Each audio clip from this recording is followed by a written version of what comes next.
Olá, nós estamos começando mais um podcast da ICEB e desta vez nós conversaremos sobre um tema muito relevante, muito propício, especialmente agora no mês de outubro, que é a Reforma Protestante, a reforma que mudou o rumo da igreja, talvez o rumo da teologia, da fé cristã.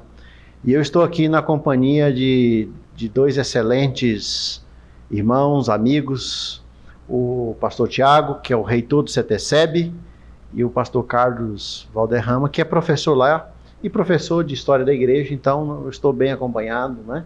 Bem assessorado aqui para conversarmos sobre esse tema, a Reforma Protestante. No dia 31 de outubro, Martinho Lutero afixou na porta da capela de Wittenberg as 95 teses. E antes disso já havia todo um fomento, toda uma conversa, não é isso? E ali foi o estupim.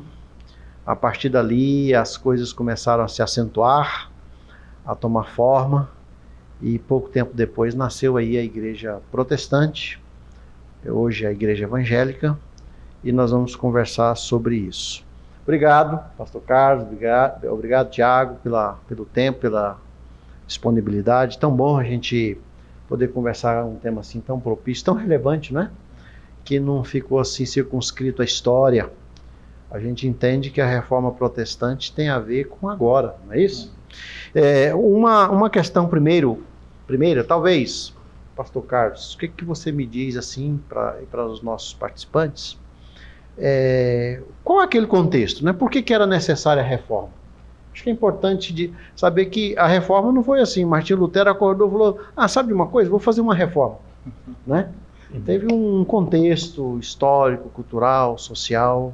Você gostaria de falar aí sobre isso um pouco? Sim. Boa tarde a todos. Como o pastor Luiz disse, eu sou o professor Valderrama. Estou lecionando na área de credos e confissões, ali no seminário, e na teologia contemporânea, além de sistemática e algumas outras matérias. Quando a gente pensa na reforma protestante, a gente tem que entender o contexto ali da época de Lutero, na Alemanha, um ponto em que a Igreja Católica ela havia extrapolado seus limites. Então a gente tem um contexto de venda de indulgências, uma ganância financeira muito grande para a construção da Basílica de São Pedro em Roma, e ali a gente tem então o Tetzel chegando na região ali de Lutero, vendendo indulgências. E isso já vinha, então, num contexto, isso acontecendo, de exploração da fé do povo, de comercialização.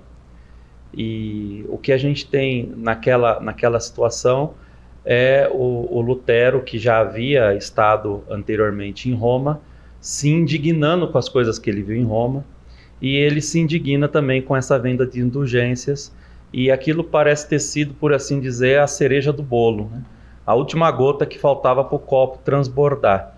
E aí então ali começa o movimento da reforma, com ele afixando, né, na porta lá de Wittenberg, da Catedral de Wittenberg, as suas 95 teses. Nesse contexto, né? Outros fatores, é claro, que contribuíram com a reforma, a própria invenção da imprensa, né, por Gutenberg.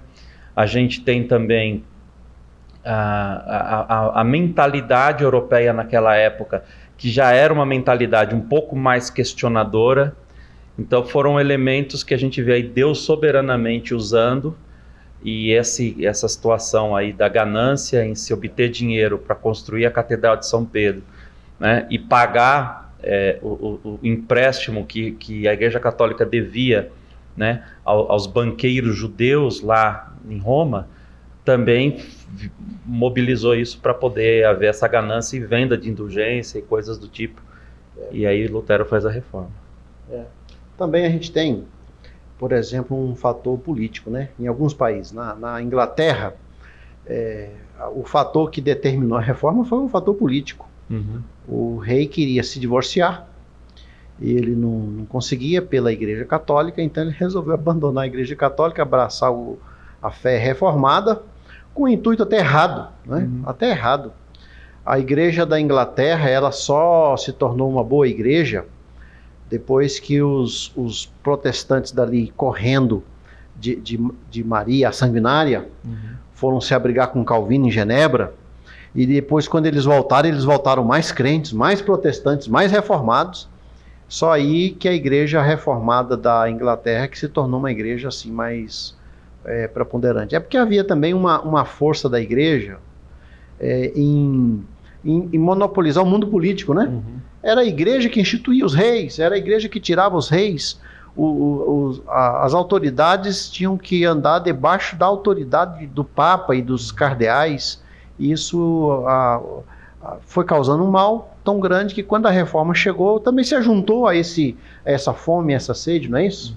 Sim. Pastor Tiago, sobre isso quer falar algo? É interessante olhar para essa história, e uma pessoa cética é uma pessoa que não crê na palavra de Deus, não crê em um Deus que conduz a história, vai dizer que a reforma foi fruto de interesses de príncipes europeus que queriam se libertar da Igreja Católica, que era um grande senhor feudal, que cobrava impostos, de uma nova burguesia que estava nascendo naquela nova configuração europeia.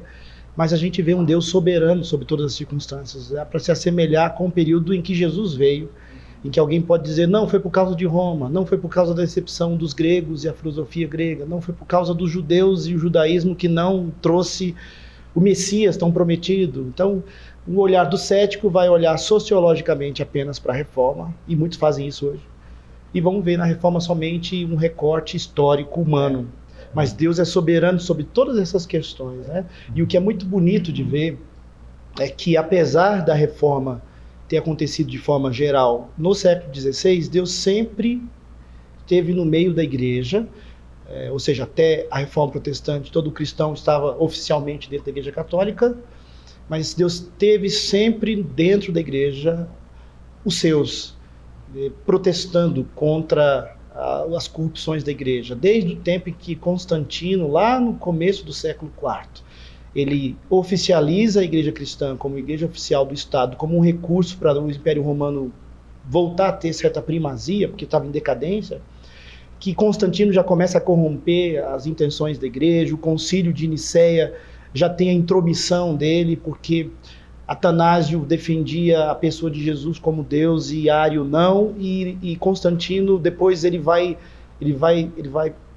proteger Ário e vai defender Ário posteriormente. Então, desde o começo da mistura da igreja com esse poder romano, que a igreja foi se perdendo, mas desde o começo também Deus levantou aqueles que não se conformavam com isso. Quando a gente olha para a história dos concílios da igreja, a gente vê que sempre teve debate nos concílios, sempre tinha alguém se posicionando contrariamente, né? Aí no século IV tem Agostinho, que é um dos principais teólogos, na verdade ele é o teólogo que mais influenciou Lutero, e também influencia Calvino muito mesmo, né? Lutero era um monge agostiniano. E então tem um fator político, econômico, tem um fator espiritual. A igreja da Idade Média não alimentava o povo com a palavra, porque a missa era um mistério, ninguém entendia o que o padre falava, não inspirava os fiéis com a moralidade, com a ética. A gente tem um escândalo, por exemplo, do cativeiro babilônico, quando o rei francês sequestra o Papa, leva para Avignon, na França. Aí você tem o Papa na França, a transferência da capital de Roma econômica e política para a França, aí eles elegem um outro Papa, tiveram 3 papas ao mesmo tempo, né? Ou seja... Sem falar da papisa Joana, né? Pois sim, exatamente. Então agora, tem vários fatores. O pastor Tiago começou a falar aí de alguns nomes, tem os pré-reformadores, né?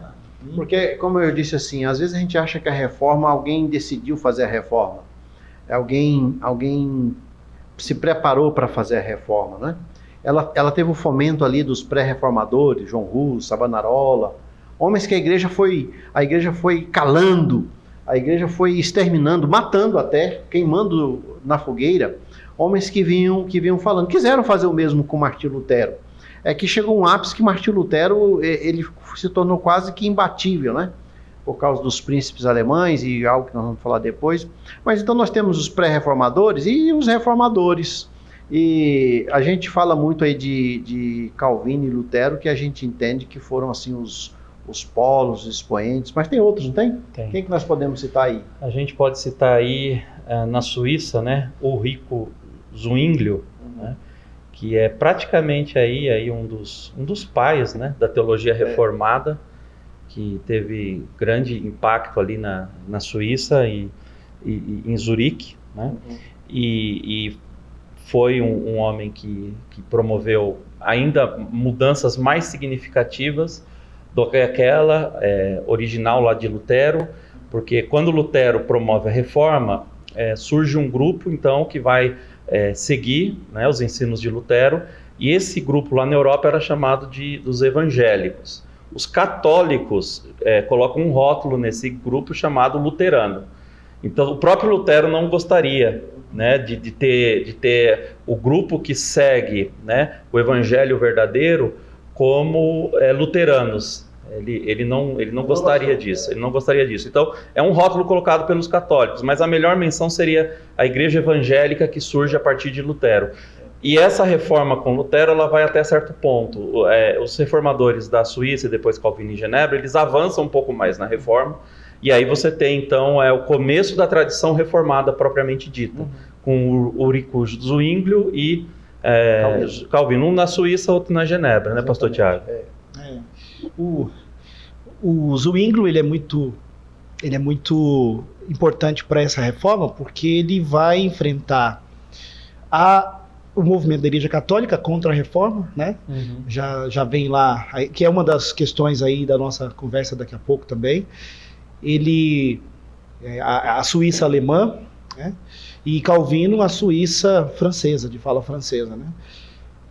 Zwinglio e Lutero vão ter um embate aí, o colóquio de Marburgo, um pouquinho depois de 1517, onde eles concordam com tudo, menos com a questão da ceia, né?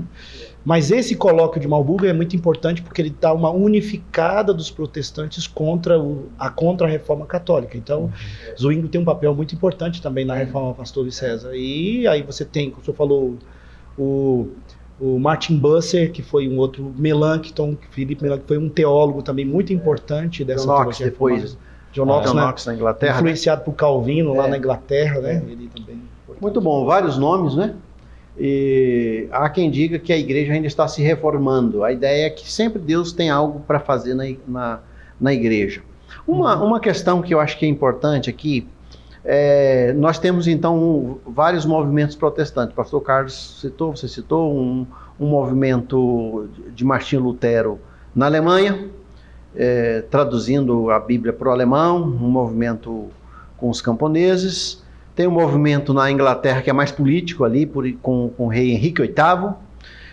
Temos o Zwinglio na Suíça e tem Calvino que estava em Genebra, proliferando a fé. Desses quatro aí, o mais apaixonado, o mais vibrante era Martinho Lutero, né? Martinho Lutero introduziu, por exemplo, o cântico. Naquela época, homens não cantavam. Dificilmente um homem cantava.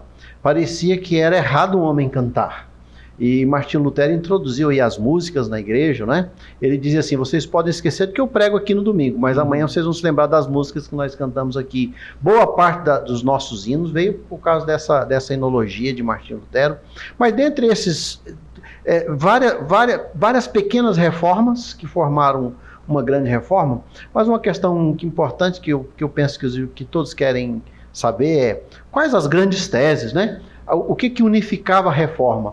O que era comum? A gente sabe que, por exemplo, tem aí a questão da ceia, que Martinho Lutero entendia de um jeito, Zwinglio de outro, mas nós temos assim, um ponto central.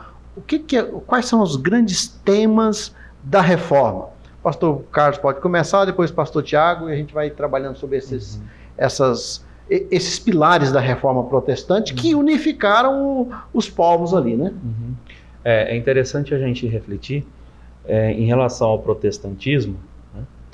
A gente tem, depois vai ser feito um estudo, vai ser feita uma análise, e aquilo que se conclui do protestantismo, que engloba tanto luteranos, como reformados, como anglicanos na Inglaterra, são os 5 solas, né? Os 5 somente a fé, somente a Escritura, somente Cristo, somente a graça e somente a glória de Deus, né? Então, esses 5 somentes, eles sintetizam, eles resumem o pensamento da reforma.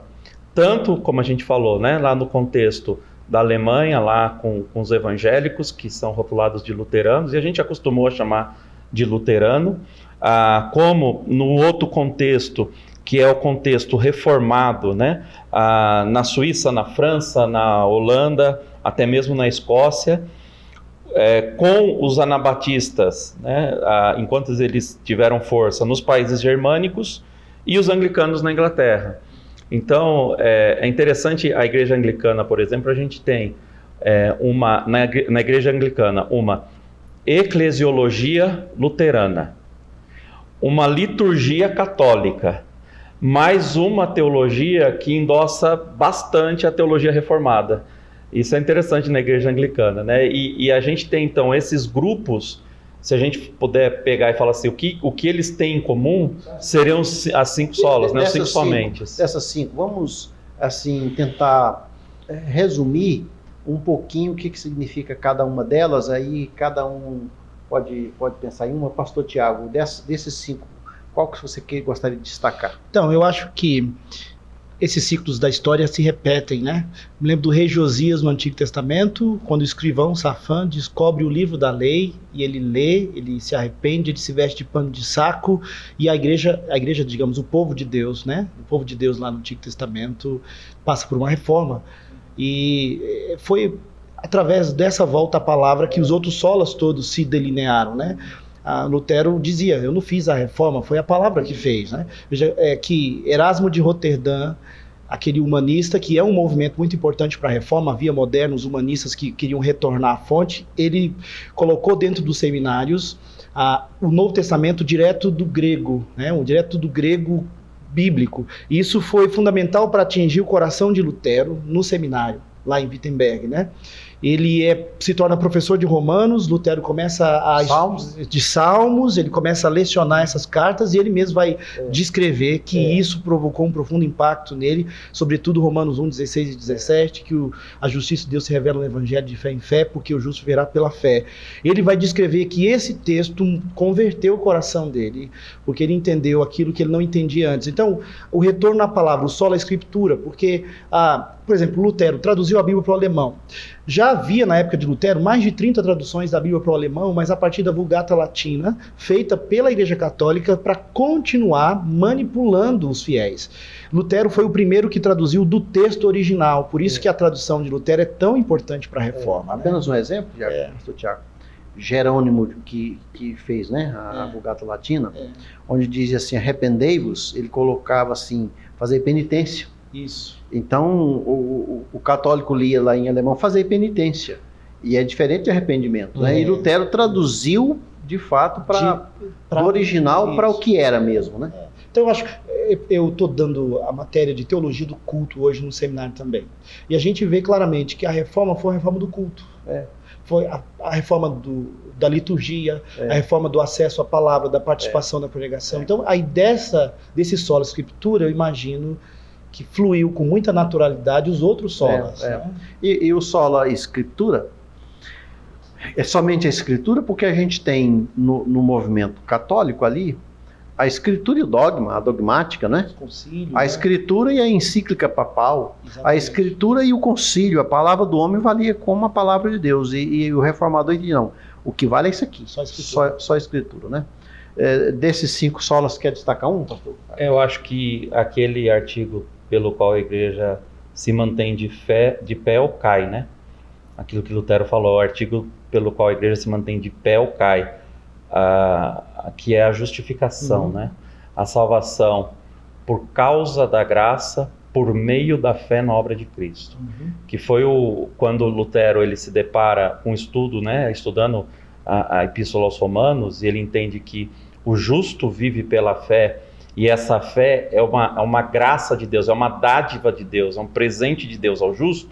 Quando ele tem esse entendimento, né, de que o justo vive por essa realidade, ao despertamento, né, e aí a gente tem salvação somente pela fé, né? Por causa da graça de Deus. Acho que somente a graça, somente a fé e somente a graça, elas andam de mãos dadas nesses elementos aqui. E é interessante que esses fundamentos ou pilares da reforma, eles são em resposta a algum ato da igreja, né? Uhum. Veja, por exemplo, a igreja católica achava que a salvação podia ser pelas obras. O Tetzel, vendendo as indulgências, quem pagava falava, a minha alma foi salva. Então, somente pela graça, ou sola gratia, né? Uhum. Somente pela graça, eu não preciso fazer nada. É algo que Deus me dá, eu só preciso receber. Uhum. Isso é muito importante, né? E aí vem o desafio, pastor, da falta de controle que os reformadores tiveram sobre a reforma. Porque ela trouxe essa democratização do acesso à palavra, mas os reformadores jamais ensinaram que essa igreja não teria uma liderança conduzida por mestres que se dedicam ao correto entendimento das Escrituras.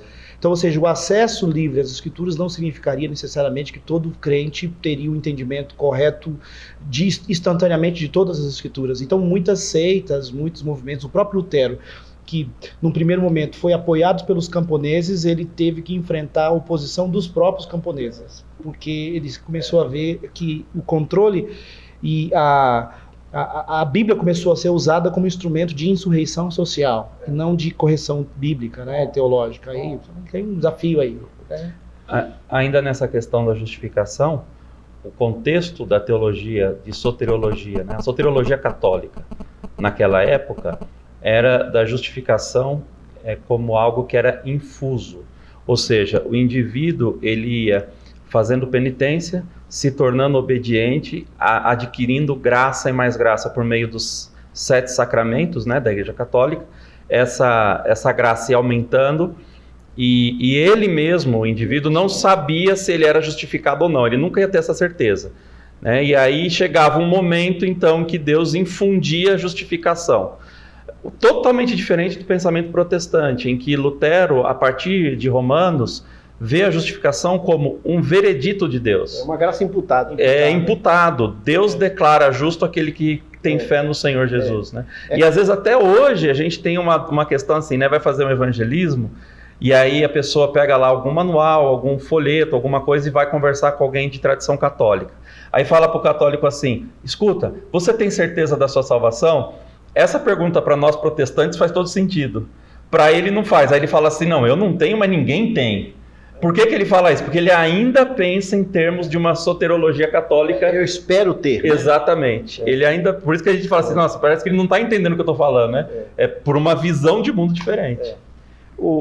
Nesses solos a gente não pode deixar passar, já que nós falamos de 3, tem os solos Christus, e só lhe deu glória, né? Só a Deus glória. Seria bom. Quer comentar um pouco, pastor Tiago? Solos Cristo aí, tão relevante para nós. Né? Por que é só Jesus naquele contexto?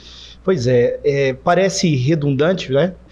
Para quem tem a Bíblia na mão e para quem se diz cristão e para uma igreja que já estava há 1.500 anos como herdeira da cruz de Cristo, parece até absurdo que na reforma fosse necessário novamente se levantar essa bandeira.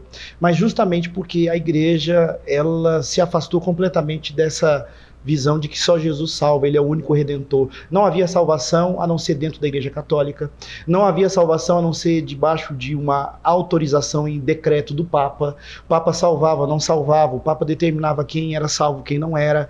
Havia um afastamento muito grande do fiel do próprio Cristo, ele não conhecia Jesus. Ele conhecia a hóstia, ele conhecia um pedacinho de pão que representava o corpo e o sangue, mas ele não conhecia Cristo, ele não tinha um conhecimento do Evangelho. O Evangelho se tornou fora. Qual era a teologia da Idade Média? A teologia da Idade Média era uma teologia extremamente especulativa, né? Era uma teologia misturada com filosofia escolástica. Então, era uma teologia muito mais preocupada com a ciência de se estudar teologia do que com a fé em Cristo. Ela deixou a sua simplicidade, ela perdeu a sua objetividade. A teologia da Igreja Católica discutia na Idade Média todo tipo de tema que fugia do princípio principal. Eu preciso de Jesus como meu Senhor e Salvador para ser salvo, eu preciso crer nele. Não, a Igreja transformou transformou a fé numa mecânica religiosa. Então era preciso passar pela primeira comunhão, era preciso passar pela segunda comunhão, era preciso passar pela crisma, era preciso então ali passar, as crianças elas eram batizadas, elas precisavam, mesmo que fosse somente no casamento ou na consagração, ir à missa, se maquinou, assim, se estruturou a religião cristã e se afastou do Cristo, né? Então quando Lutero fala de Cristo lá em Wittenberg parece algo chocante, mas não deveria, né? E só Jesus ali também é só Jesus, não é Jesus e um santo. Exatamente. Não é Jesus e Maria, não é Jesus e o Papa, não é Jesus e Tétzel, não é Jesus e a indulgência, não é Jesus e o sacrifício, não é Jesus e a penitência. É só ele, para sempre, né? Essa descoberta que está lá na Bíblia o tempo todo, né? Estava lá. É interessante que quando Martinho Lutero lia a Bíblia amarrada lá na biblioteca, era a única Bíblia.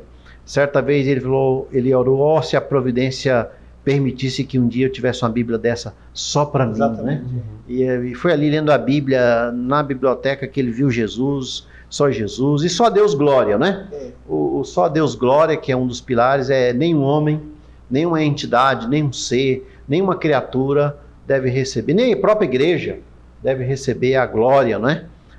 O católico dizia que a igreja é a mãe de Jesus, e ela não deveria receber nem esse título, né?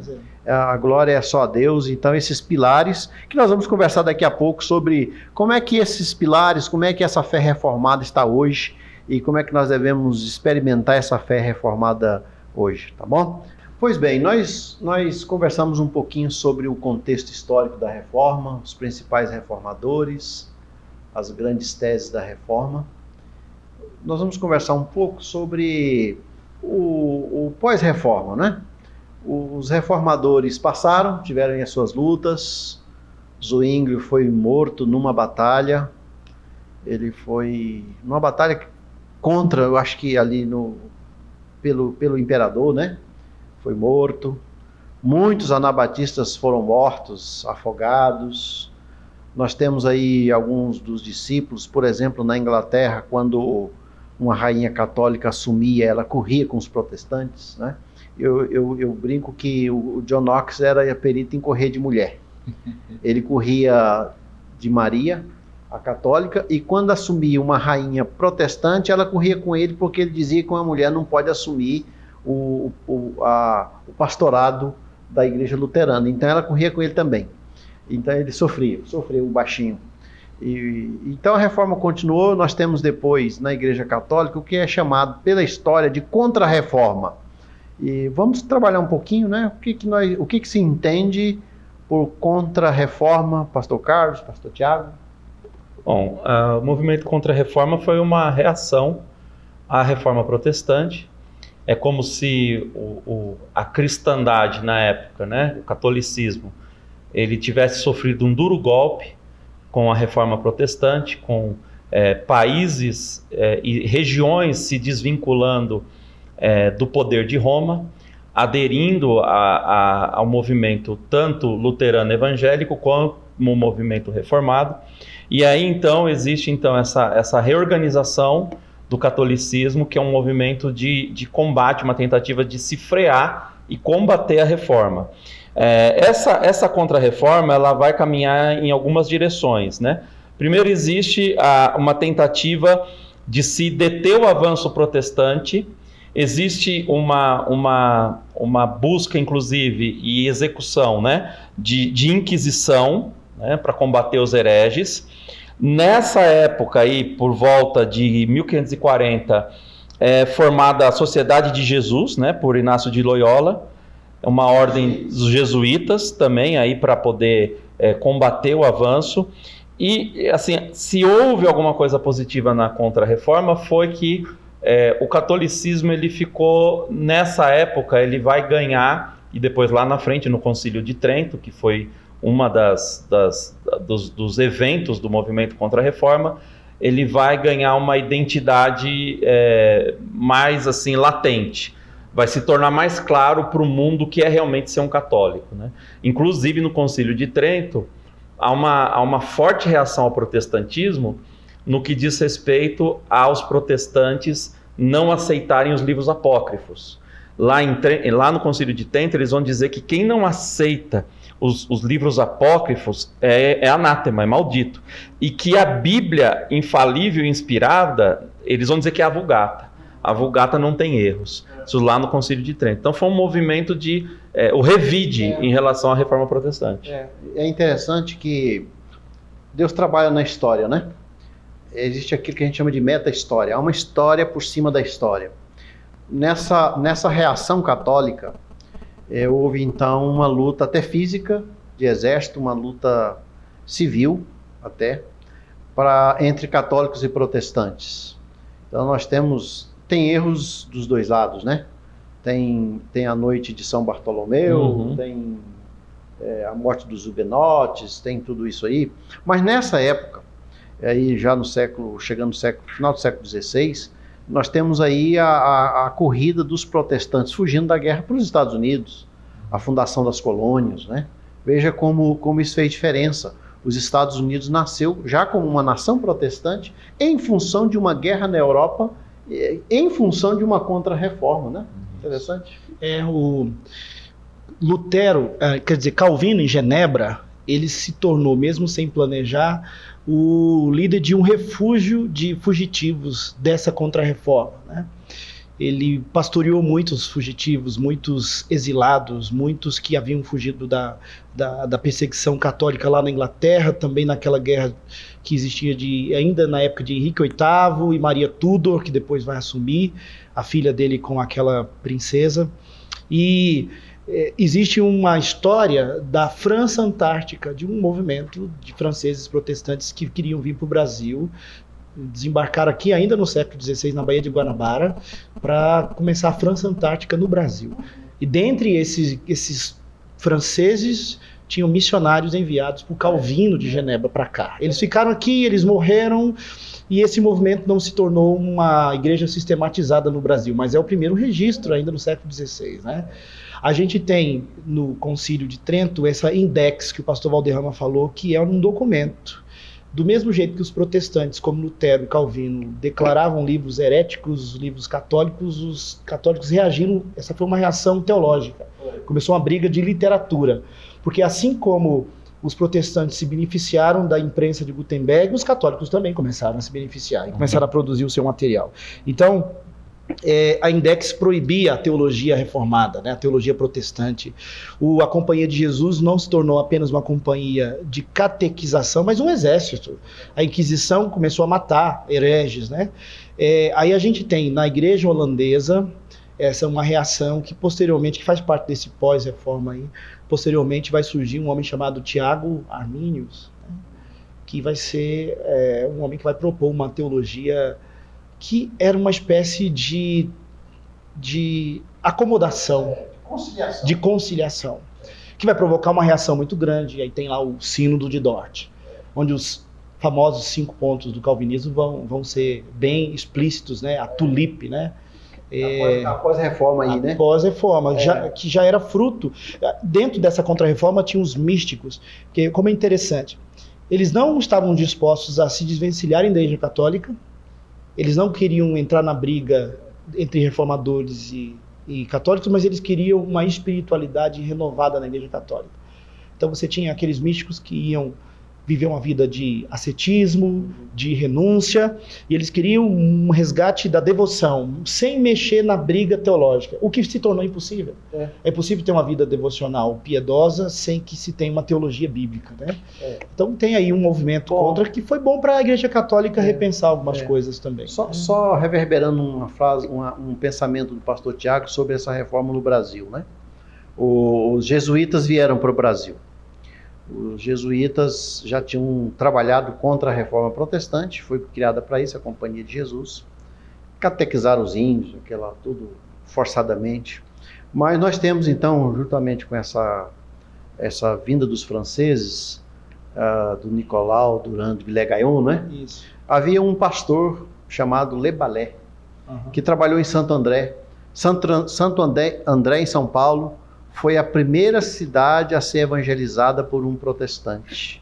Le Ballet foi morto, enforcado, o próprio padre Anchieta estava no seu enforcamento. E é triste que o Brasil ficou 300 anos sem um protestante pisar no país, né? 300 anos sem o testemunho, só a Escritura, só a fé, somente a Escritura, somente a graça, somente Jesus e somente a Deus a glória. Ficou 300 anos, desde que essa companhia de Vilé Gaion foi expulsa do país, a morte do Levalé. Então o Brasil ficou esse tempo todo aí sem que chegasse um protestante, até que chegou aí o Calley, chegou aí o Simonton, chegaram aí os irmãos lá da Assembleia de Deus, o Wingren, lá que desceram lá em Belém, e 300 anos de escuridão, nós podemos dizer assim. E graças a Deus hoje o Brasil é evangelizado e tem aí... hoje o Brasil manda os missionários para evangelizar o mundo inteiro. É interessante que nós fomos evangelizados por esses países reformados, né? A Inglaterra, principalmente, foi o maior celeiro de missionários do mundo. E depois os Estados Unidos. Mas hoje é interessante que a nossa própria denominação, a Igreja Cristã Evangélica do Brasil, está enviando missionários para esses países. Eu diria que essa é uma nova reforma. Nós fomos evangelizados e agora nós estamos evangelizando essa igreja que se arrefeceu, que perdeu um pouco seu gosto, seu sentido, e às vezes essa igreja perdeu até a sua característica reformada, e nós hoje somos instrumentos de Deus para ir lá evangelizar esse povo. Ou seja, pastor, não faltou oportunidade para a Igreja Católica se corrigir, né? E ela teve muitas oportunidades na história de se corrigir em algumas doutrinas. Até hoje ainda há sinalização da Igreja Protestante de venham para cá, pensem com a gente, essa parte do Evangelho de vocês precisa ser mudada, né? Há essa sinalização. O nosso desejo é que fôssemos uma grande igreja cristã no mundo. Então isso é muito interessante, desafiador. Especialmente Martinho Lutero, ele, vamos dizer que ele é o pioneiro ali, ele não quis dividir a igreja. Exatamente. Né? Não, ele não queria quis. reformar. Ele queria a reforma. Tanto é que o termo reforma não é o termo adequado, né? Não houve uma reforma, houve uma nova igreja, nasceu, né? A Igreja Católica chama de cisma. Isso. Nós chamamos de reforma porque voltou-se a reforma, é que se voltou ao original, né? Isso. Pulou-se aqueles séculos de escuridão, de adoração a imagens, de penitências, e voltou às teses do Novo Testamento, a salvação pela graça, pela fé.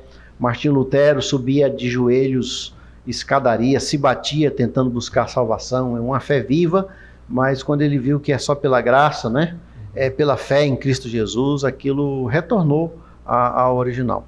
Dentre aí esses reformadores, eu queria trabalhar um pouquinho aí Calvino, né? Calvino, lendo um pouco essa semana, Lutero tinha paixão, Calvino tinha razão. Calvino, se ele tivesse aqui, ele não seria convidado para pregar num domingo à noite numa igreja nossa. Ele daria uma escola dominical, mas não, ele não tinha fervor. Era um homem mais tranquilo de escrever. Ele não gostava muito de falar. E Lutero, por outro lado, era o porta-voz da reforma. Mas Calvino foi tão relevante que hoje, quando uma pessoa diz assim, eu sou um reformado, é exatamente a mesma coisa de dizer que eu sou um calvinista. Hoje se entende que reformado, ele absorveu aquelas teses de Calvino, que ele mesmo nem formatou, né? Foi o concílio, não foi no concílio de Dort? Não foi no concílio de Dort. Foi que os discípulos formataram, né? Sim. E Calvino era muito estudioso. Aos 23 anos ele já tinha escrito as Institutas, a primeira versão, que depois foi trabalhando. Um homem que Lutero escreveu um comentário de todos os livros do Novo Testamento, menos um, Apocalipse, né? Eu fico me perguntando por que Calvino não escreveu nada de Apocalipse. Ou não deu tempo, porque ele morreu muito jovem, ou porque ele falou, não, deixa esse livro aí para outros brigarem depois, né? Dá para olhar um pouquinho o comentário dele de Tessalonicenses, né, de Mateus 24, mas Apocalipse mesmo não dá para chegar. Ele foi o teólogo da reforma, né? Calvino foi o teólogo da reforma. Tem uma série em Salmos também, né? Ele faz o comentário dos Salmos, muito bom. Calvino, ele sistematizou a teologia sistemática que a gente tem hoje em tantos autores e teólogos, né? Pastor Valderrama, pastor que é professor nessa área de teologia sistemática lá no nosso seminário. E aproveita a oportunidade, quem está nos ouvindo aí, quer estudar num bom seminário reformado, venha estudar com a gente aqui no CTCEB. O pastor Valderrama é um dos nossos professores na área de sistemática. Calvino foi um dos primeiros teólogos sistemáticos que nós tivemos. Por isso o efeito da teologia dele perdura tanto tempo, né? Provavelmente a gente pode dizer aí, acho que sem medo de errar, que um dos principais, se não o principal expoente da teologia reformada é Calvino, né? Agora, quando a gente pensa na questão de reformado, eu ia até aproveitar esse momento e falar um pouquinho disso aí. Quando a gente pensa sobre o que é ser um reformado, né, uma pergunta. Primeiro, a gente precisa examinar se esse título ele está refletindo uma identidade teológica confessional ou se ele está sendo apenas usado como um rótulo de orgulho, né, um selo de qualidade. Eu sou melhor do que você porque eu sou reformado e você não é. Se a gente pensa como identidade confessional, que me parece ser a forma mais certa de se pensar sobre isso, a gente teria aí duas questões para lidar. Primeiro, o reformado no sentido mais estrito, né, no stricto sensu. Quem seria então reformado? A pessoa que pertence a uma linhagem histórica denominacional reformada. É gente que vem na esteira de Zwinglio, por exemplo, da Reforma Suíça, ou de Genebra, da Reforma Calvinista. Então, só nesse sentido, nem todo evangélico é reformado, Nem né? todo evangélico é reformado. Algumas denominações nasceram à parte da reforma. Exatamente. Então, não seguiram a linha, né? Não seguiram a linha. Alguns não nasceram dentro de um movimento reformado, mas com o passar do tempo absorveram as teses da reforma. Né? Um outro, estritamente falando, uma outra questão que teria é adotar a eclesiologia dos reformados, né? Especialmente Genebra, Dort e depois, lá na frente, no movimento puritano, Westminster. Terceiro, teria que subscrever integralmente as principais confissões de tradição reformada, né? As 3 formas de unidade, que é a confissão belga, o catecismo de Heidelberg e os cânones de Dort, e também os padrões de Westminster. Isso tudo estou falando do reformado em sentido restrito, fechado.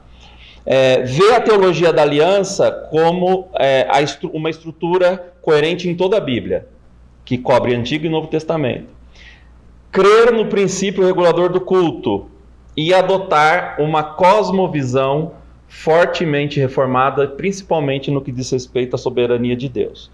Agora, no sentido mais aberto, né, aí no sentido lato sensu, vamos pensar dessa forma, histórico, né? O reformado designa a tradição teológica inspirada nas obras de João Calvino e os seus colegas sucessores. Então, reformado no sentido geral é sinônimo de calvinista. Então você fala assim, o CTCEB, soteriologicamente falando, nós somos reformados.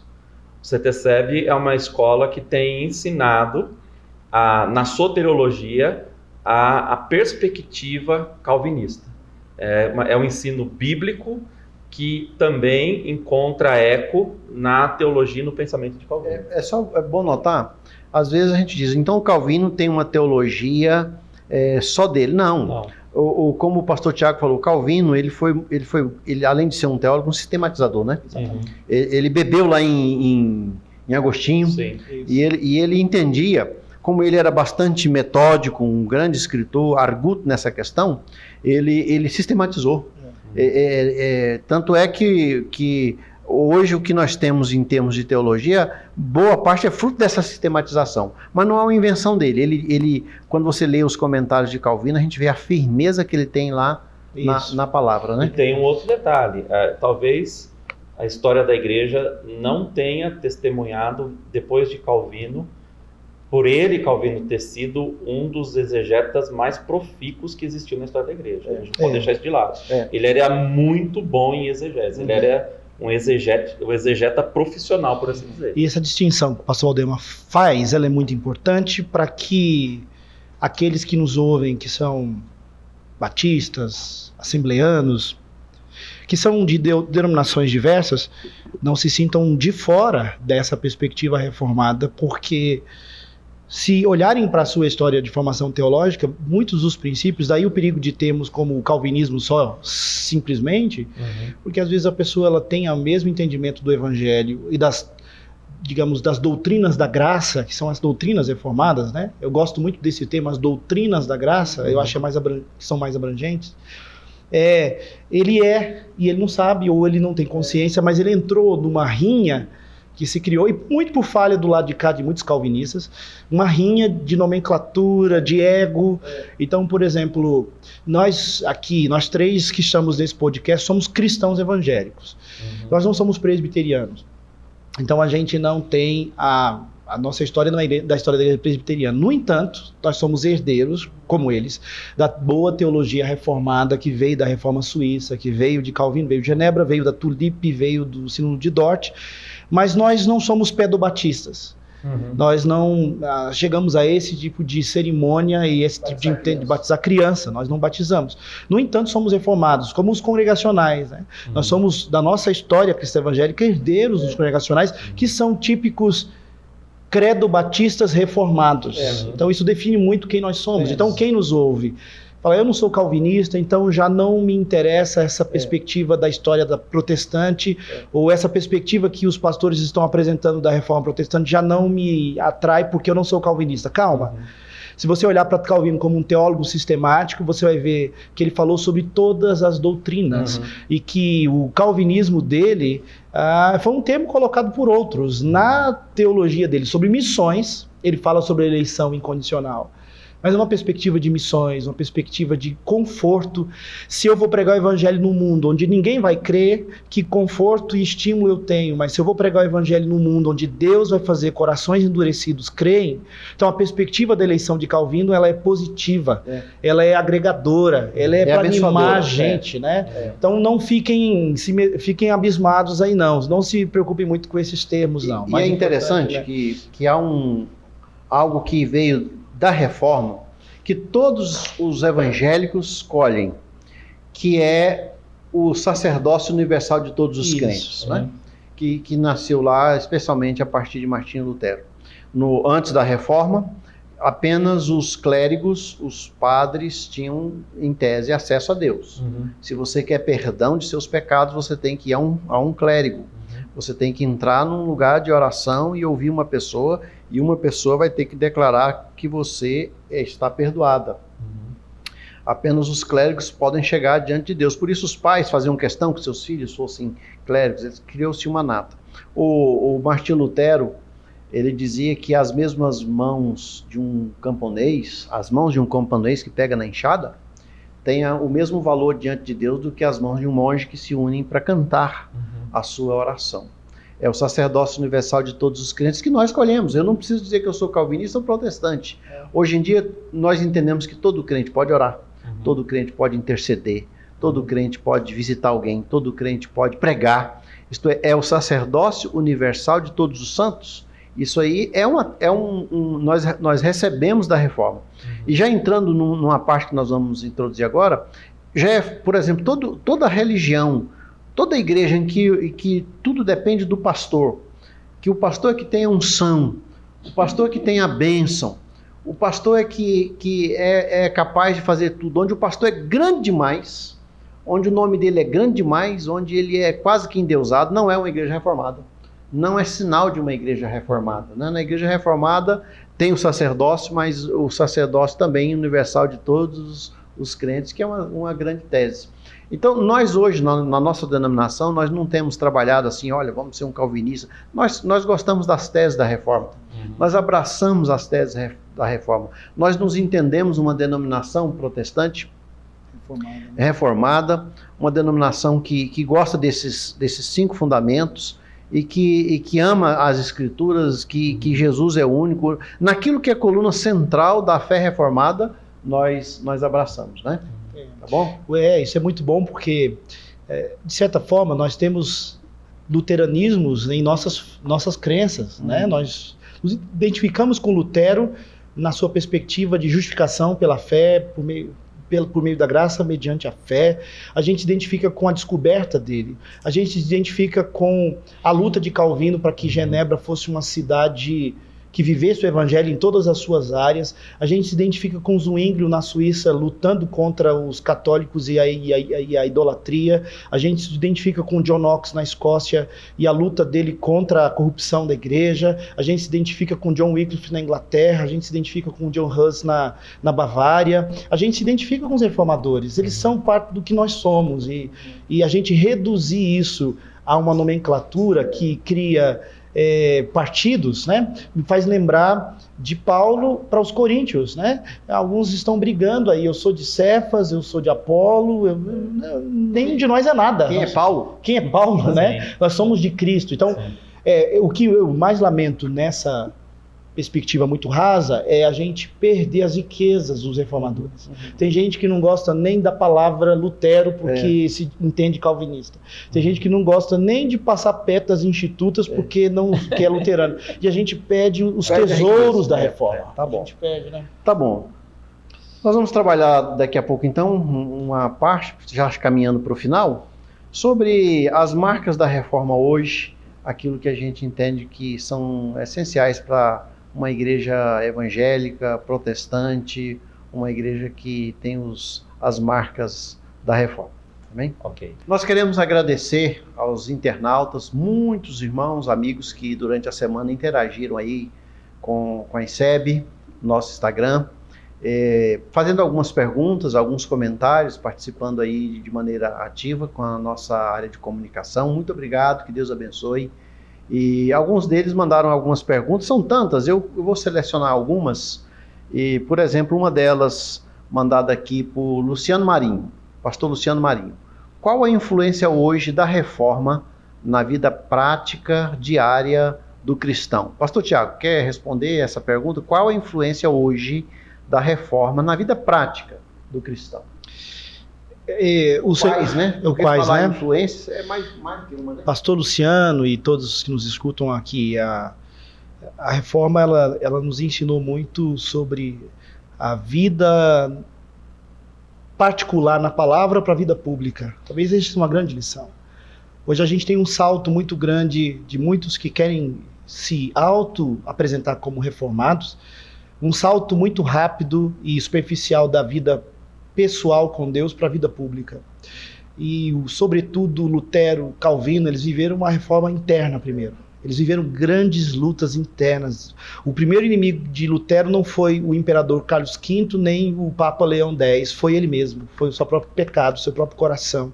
Ele lutava contra si mesmo, ele lutava contra os seus ímpetos pecaminosos, ele buscava o Senhor. É aquela luta de Jacó no val do Jaboque, sabe? Muitos hoje que querem se apresentar como reformados não passaram por esse vale, essa luta. E aí essa pressa traz superficialidade, traz falta de fruto, tem muita moda de ser reformado, de ser um neocalvinista, de ser um neo-reformado, sem passar pela vida particular para a pública. O próprio Cristo nos deu o exemplo, o Cristo que se apresenta publicamente gera um Jesus de 30 anos de testemunho, 30 anos de vida ilibada, né? Então tem um caminho. Eu acho que esse é um grande princípio. Se a reforma for rápida, foi o problema de Lutero com os camponeses. Muitos camponeses queriam ter a autoridade de Lutero sem ter passado pela via crucis de Lutero. E eles foram superficiais, eles foram mal intencionados. Então, eu acho que essa é a maior lição. A vida no secreto do quarto com o Senhor, sendo impactado pela palavra, e a partir disso, uma implicação pública. Ser reformado não é só abraçar uma teologia, né? É abraçar vida, uma né? prática cristã. Exatamente. Carlos, quer? Uma coisa que a gente nota bem no cenário protestante brasileiro,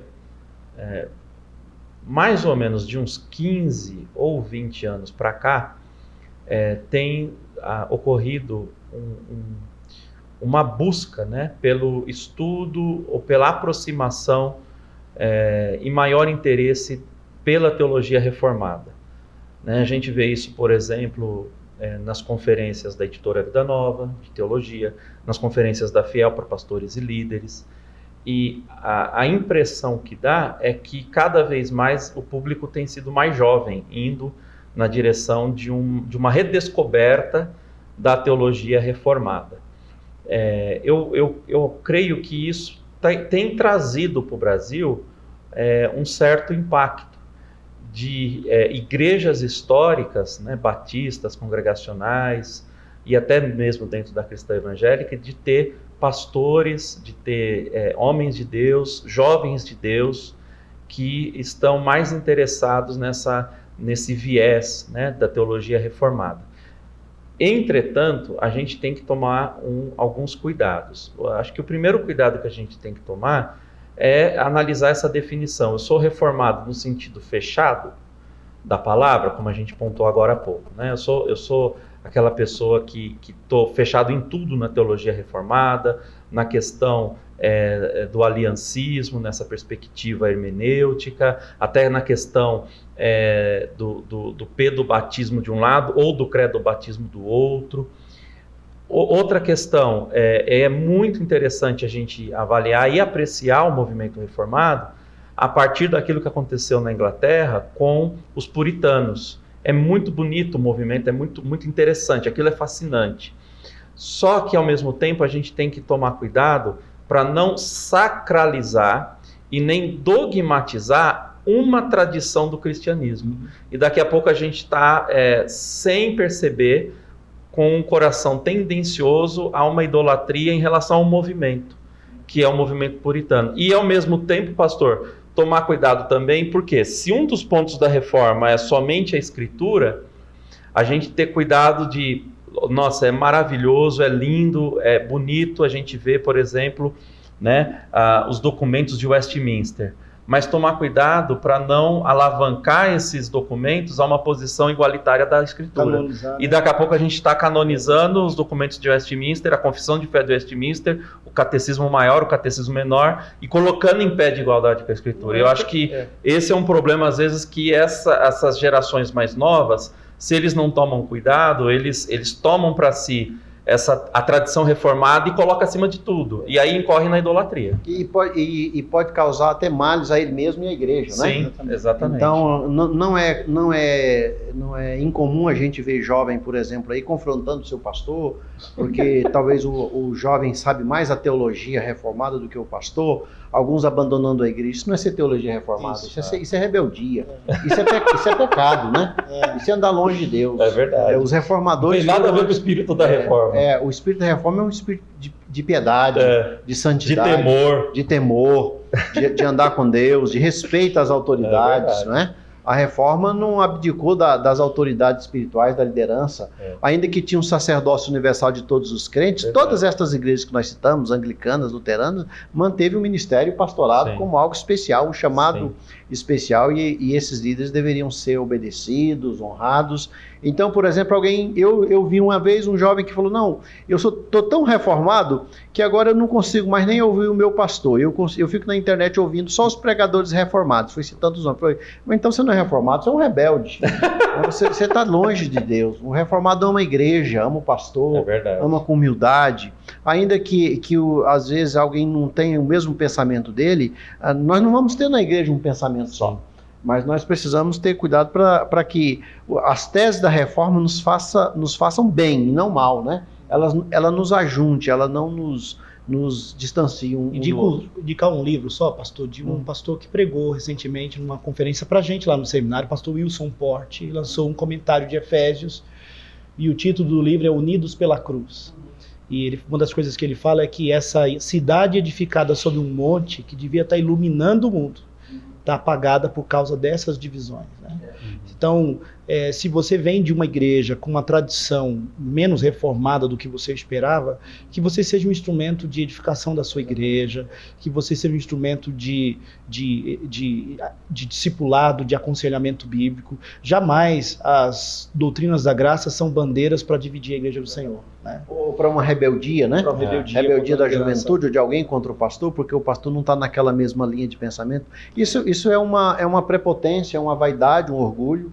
Nós todos estamos sujeitos às autoridades. Vejam, meus irmãos, os reformadores, eles tinham seus defeitos, né?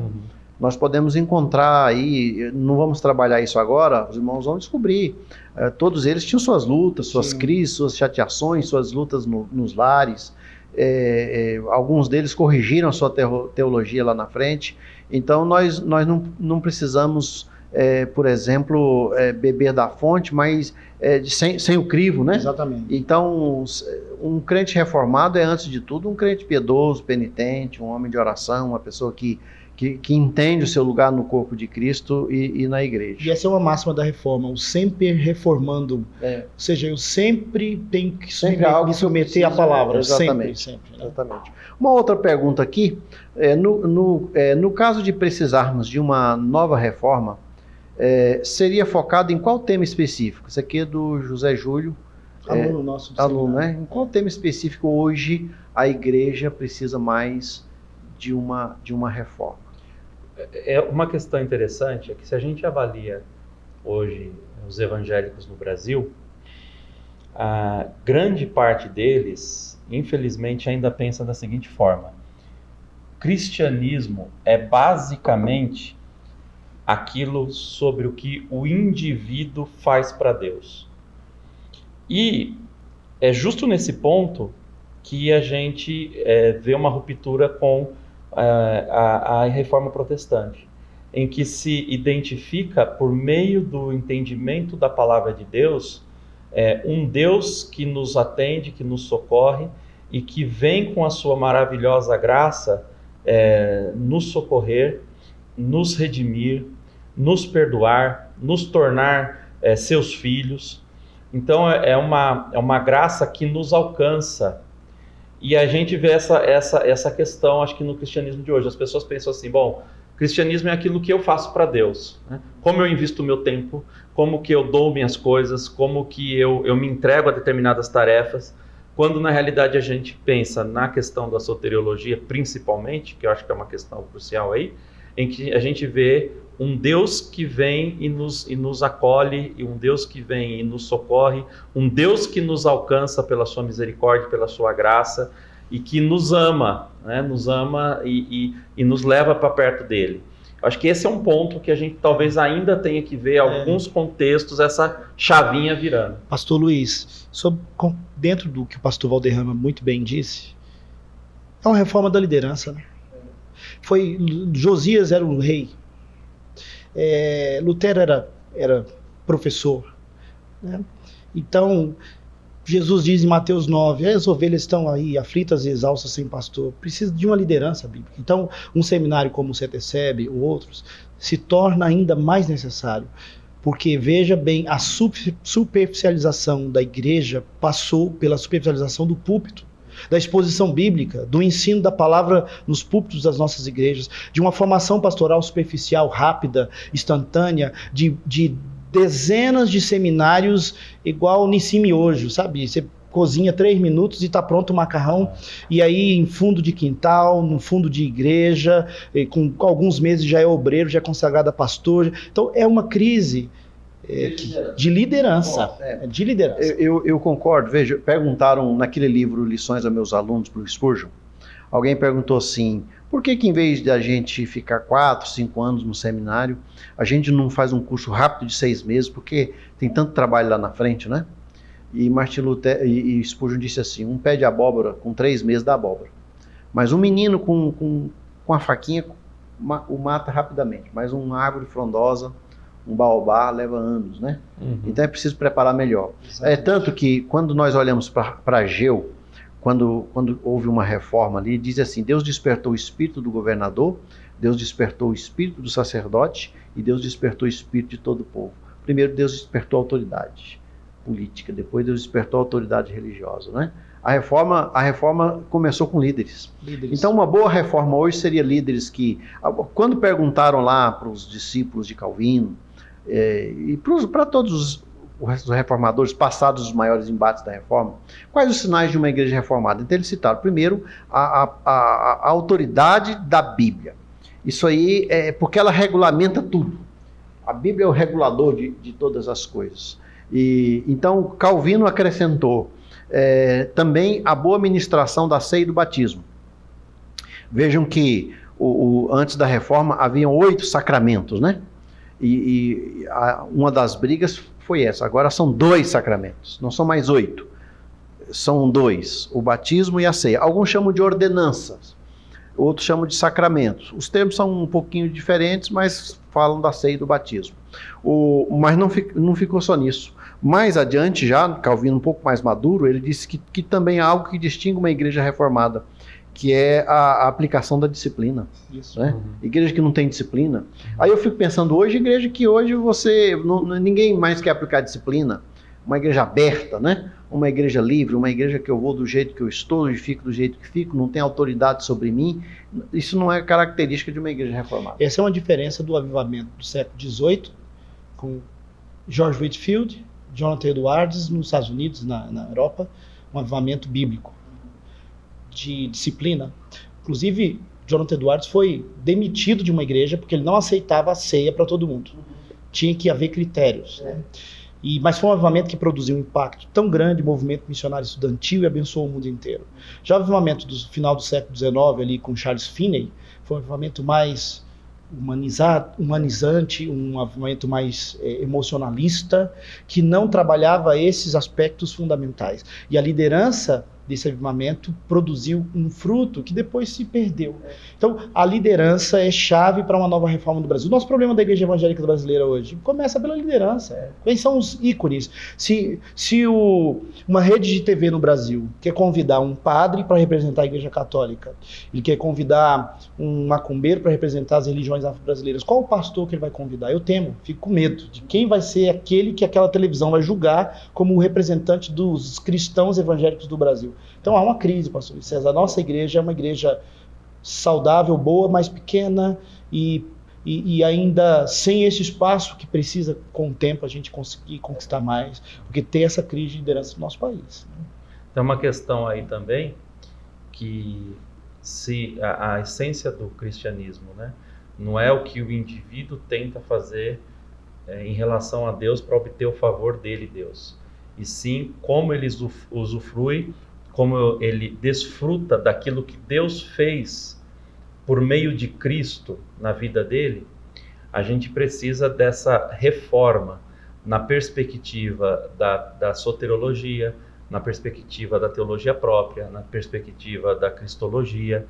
E quando a gente pensa na questão do Calvino, é interessante, né? Essa questão da importância da igreja e da disciplina eclesiástica, certamente ele tem isso muito assimilado a partir do convívio dele com Martin Butzer, que era um líder muito apegado à igreja, amava a igreja e amava esse aspecto do cuidado pastoral em relação à igreja e em relação à disciplina. Então isso aí me parece ser algo do Calvino, mas como herança de Martin Butzer.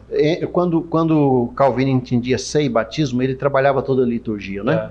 É interessante que hoje em dia, às vezes a liturgia é para satisfazer o meu gosto.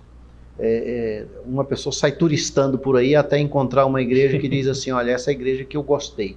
A pergunta que nós devemos fazer não é se eu gostei, é se Deus gostou da minha presença, é se aquele culto, aquela liturgia é bíblica, né? Então eu penso que o que nós devemos fazer hoje, uma igreja reformada, é uma igreja que a Bíblia é pregada com hermenêutica, com exegese, que tem uma liturgia cristã, do gosto da Bíblia, e uma igreja que aplica a disciplina, que tem 2 cerimoniais, ceia e batismo, e o resto tudo é transitório nessa questão de cerimonial. E uma igreja que ama a Cristo de todo o coração, que o pastor tem o seu lugar de honra, mas ele não é o único sacerdote universal, né? Nós temos outros, não são pastores, mas têm os seus dons distribuídos e que fazem o trabalho da igreja, e essa é a igreja reformada. E em síntese eu diria, terminando a minha participação, é que a igreja reformada torna o homem mais crente, mais salvo, mais dedicado, mais santo, mais humano, mais gentil, mais cândido, não prepotente, não orgulhoso. Não há lugar para isso no cristianismo, né? Os reformadores eram homens muito humildes. Calvino foi um homem muito pobre. Ele viveu pobre, ele morreu pobre.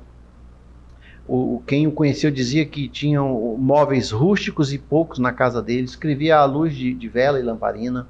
Eles eram homens simples e que viveram vidas simples, mas entendiam o seu lugar na história. Então, esses são desses atributos da reforma protestante que nós precisamos ter, nutrir, não é? Pastor Carlos, suas palavras finais. Pastor Tiago, eu já agradeço desde já a participação. Trouxe os dois porque são representantes do nosso CETESEB, líderes lá. O CETESEB é o melhor seminário da América Latina, foi premiado com isso, seminário sério demais, bíblico demais, e tem cursos vários. Se você entrar aí no site do CETESEB, né, .com, você vai ver quantos cursos que você tem, desde para membresia da igreja, curso de liderança, curso de 15 módulos espalhados aí pelo Brasil. O CETESEB hoje é de uma relevância muito grande no Brasil e no mundo, com alunos do mundo inteiro. Então, pense seriamente em estudar no CETESEB, fazer um curso no CETESEB, mestrado, pós-graduação, um curso por módulo, ou então enviar seus filhos lá para esse curso Discípulo. O Discípulo é um curso de 1 ano, onde muda a vida de um jovem, onde todo pai deveria mandar o seu filho ali para passar 1 ano no seminário, aprendendo a evangelizar, aprendendo a fazer devocional, aprendendo as doutrinas básicas da Bíblia, e depois ele volta e continua na universidade. Obrigado, pastor Tiago, suas palavras aí finais, e o pastor Carlos. Eu primeiro? Tá joia. Bom, acho que é uma questão final, né, que a gente está debatendo, é se a igreja evangélica precisa passar por outra reforma. Talvez assim, a forma que eu consigo responder isso de maneira mais resumida é que se a gente pensa na igreja brasileira no sentido geral, englobando aí tanto os protestantes históricos, as igrejas tradicionais, as igrejas pentecostais, e até se você for incluir uma parte dos neopentecostais, com certeza precisa de reforma na teologia, na questão do culto, precisa de uma reforma. Agora, qual é a melhor maneira disso acontecer? Seria no sentido mais específico, né? Cada denominação, cada grupo fazer uma avaliação própria a partir dos 5 solas. Eu acho que esse seria um bom parâmetro para um processo de mudança. Adequar cada vez mais a perspectiva do trabalho da igreja, da teologia da igreja, da forma como a igreja atua e alcança as pessoas e vivencia o cristianismo a partir desses 5 somentes, né? Então, eu acho que esse é um caminho. Eu queria só, antes de terminar, pastor, recomendar um livro.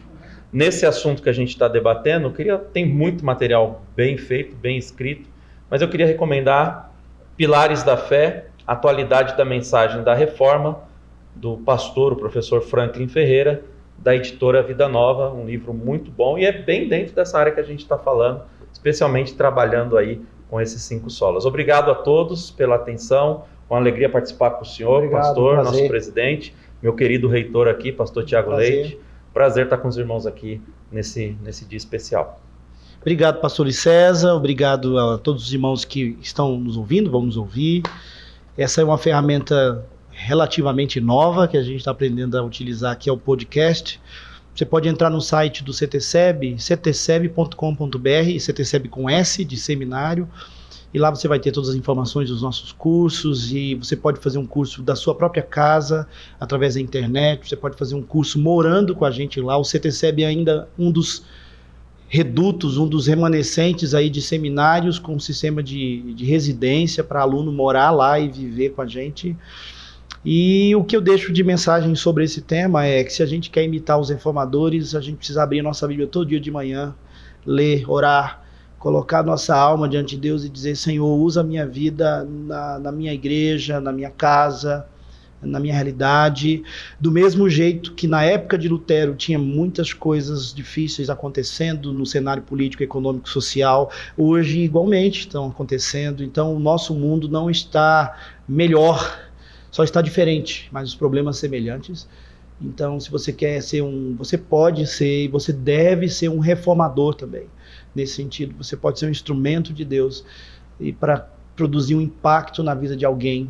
Se você levar alguém a Cristo, já valeu a pena a sua ação, o seu ministério. Então, que Deus use cada um de vocês, que não seja só um podcast, que não seja só mais um material para o site, que seja um instrumento de Deus na sua vida.